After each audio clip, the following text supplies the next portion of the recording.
APU, go for APU pre-start. Roger, and APU The is space up and shuttle running, look good on board. are key to the routine and economical use of space for scientific, defense, and commercial purposes.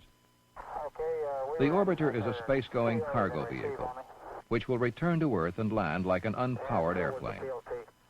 It will carry a crew of from 2 to 7 men and women. It can achieve orbital attitudes of up to 350 miles.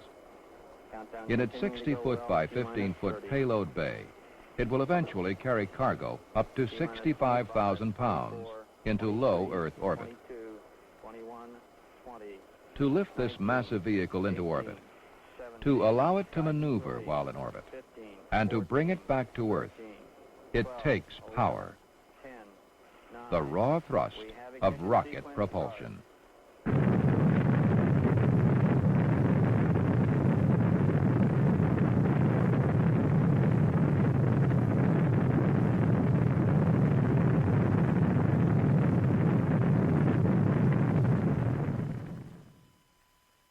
There are 4 separate propulsion systems on the shuttle. Twin solid rocket boosters support the orbiter and external tank on the launch pad and provide most of the thrust for the first 2 minutes of liftoff and flight. The main propulsion system, a cluster of 3 liquid propellant rocket engines mounted aft on the orbiter. The main propulsion system is supplied liquid hydrogen and liquid oxygen from the external tank. The orbital maneuvering system, mounted in 2 pods on the aft fuselage, produces propulsion for the final stage of ascent, major orbital maneuvers, and retrofiring for descent. The reaction control system, consisting of 44 small rocket engines mounted in clusters in the nose section and in the 2 rear pods, provide thrust for aligning the shuttle while on orbit.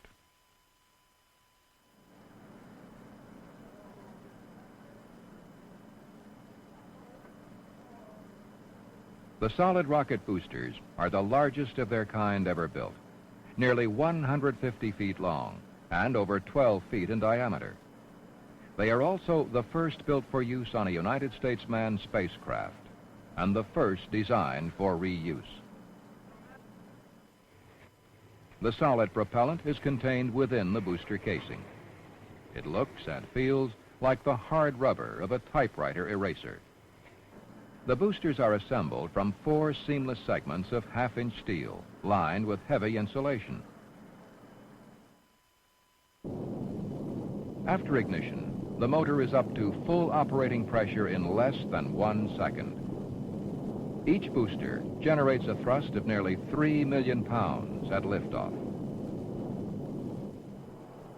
The main propulsion system represents a major technological advancement in engine design.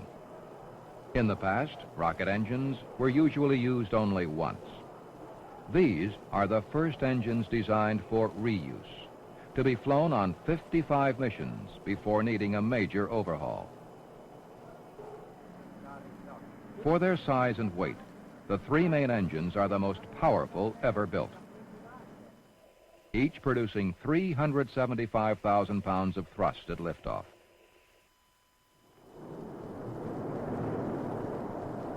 A space shuttle main engine has an internal chamber pressure of 3,000 pounds per square inch, 4 times that of previous rocket engines.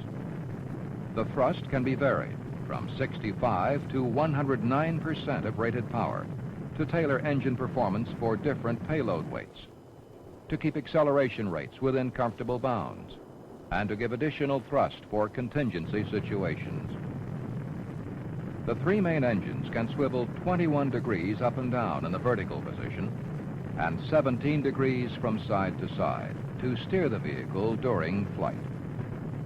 The liquid hydrogen and liquid oxygen these engines use for propellant is contained in the external tank. This structure is just over 154 feet long, with a diameter of nearly 28 feet. It is constructed of aluminum alloy up to 2 inches thick. It is actually 2 propellant tanks connected by a cylindrical collar called an inner tank. The forward tank holds 140,000 gallons of liquid oxygen at minus 297 degrees Fahrenheit. The aft tank holds 380,000 gallons of liquid hydrogen at minus 423 degrees Fahrenheit. These tanks feed propellants to the main engines through fuel lines almost 1.5 feet in diameter. The tank is covered with insulation to help keep heat from reaching the propellants and causing excessive boiling, and to prevent ice from forming on the outer surface during launch preparations.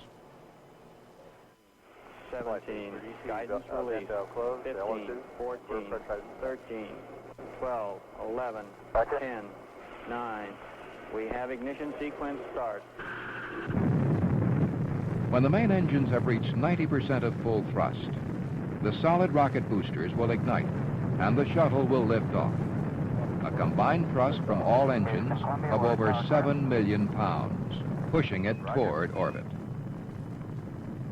Firm roll, bud. Roger, on a roll. Just under a minute into the flight, the thrust of the solid rocket boosters will be reduced by approximately 1/3, achieved by a change in the shape of the solid propellant. This, plus throttling down the main engines, will keep stress and atmospheric heating on the shuttle within safe limits. 2 minutes into the flight, the boosters will burn out and be jettisoned. Okay, SRB step at 212. Step, flight. Roger, on step. They will parachute to a water landing. Output bias on RGA4 and the roll axis, no problem at this time. We're also seeing an error in IMU2. To be recovered and prepared for their next flight.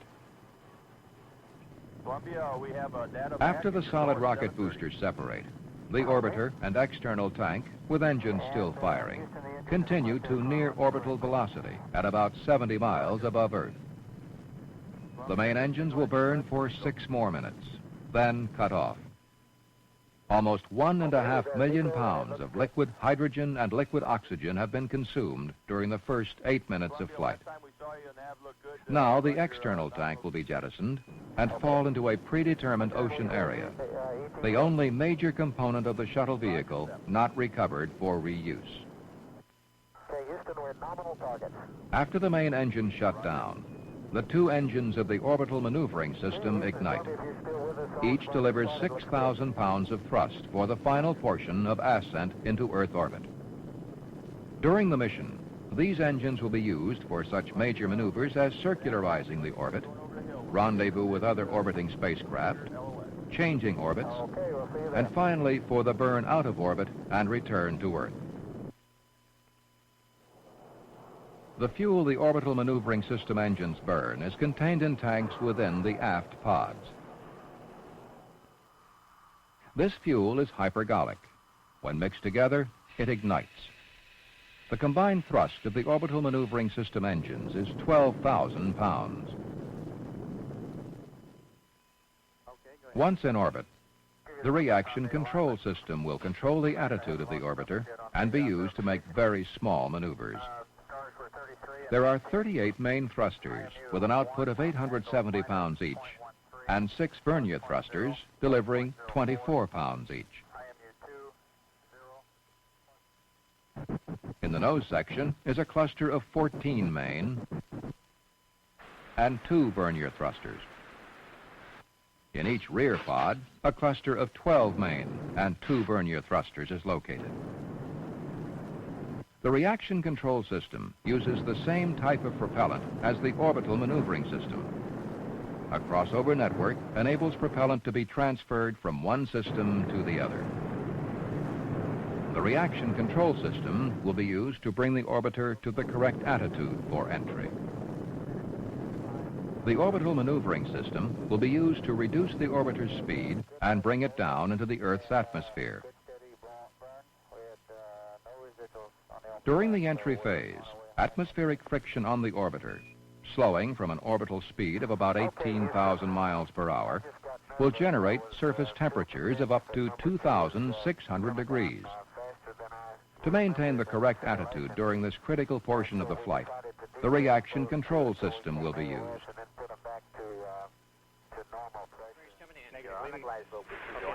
Once through the heat of entry, the orbiter becomes a glider, using aircraft-type controls. the jobs of the propulsion systems are finished. Okay, 200 feet, Joe. 200 feet. Until the next flight. 10 knots, 200 knots. 4 feet. 190 knots. Speed brakes are tracking. Down. That was a super one.